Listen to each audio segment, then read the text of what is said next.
В таком необычном формате руководитель печорской администрации никогда прежде с горожанами не общалась. Был, конечно, радиоформат, но здесь не видно эмоций. Наталья Паншина заранее предложила пользователям ВК направлять ей вопросы, а затем выбрала самые, по ее мнению, проблемные. Например, по транспортному обслуживанию. При большой протяженности автобусных маршрутов цена поездки в Печоре 16 рублей остается едва ли не самой низкой по республике.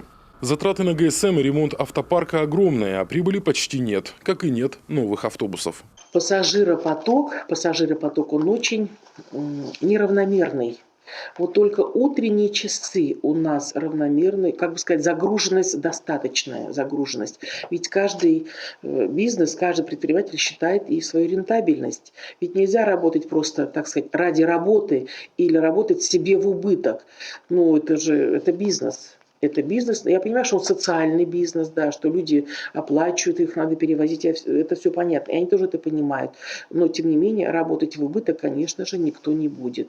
Немало вопросов о мусорной реформе. Почему в Печоре она буксует, интересуются пользователи ВКонтакте.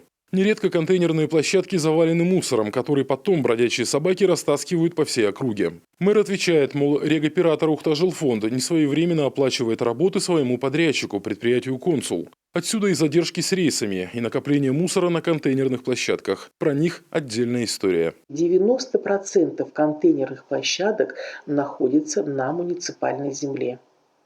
А что это значит? Это значит, что с 1 января управляющие компании сократили своих дворников и перестали содержать площадки, где расположены мусорные контейнера.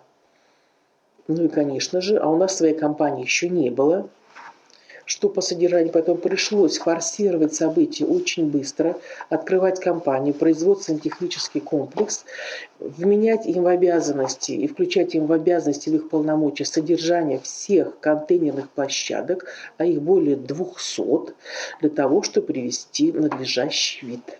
Реконструкция городского стадиона – еще один больной вопрос, волнующий многих. Денег в бюджете нет не то что на строительные работы, на сам проект. А без проекта невозможно попасть в адресную инвестиционную программу республики и рассчитывать на дополнительное финансирование. Впрочем, через год-другой муниципалитет постарается заложить в бюджете деньги на этот проект. Пока финансы ушли на реконструкцию 4-й школы.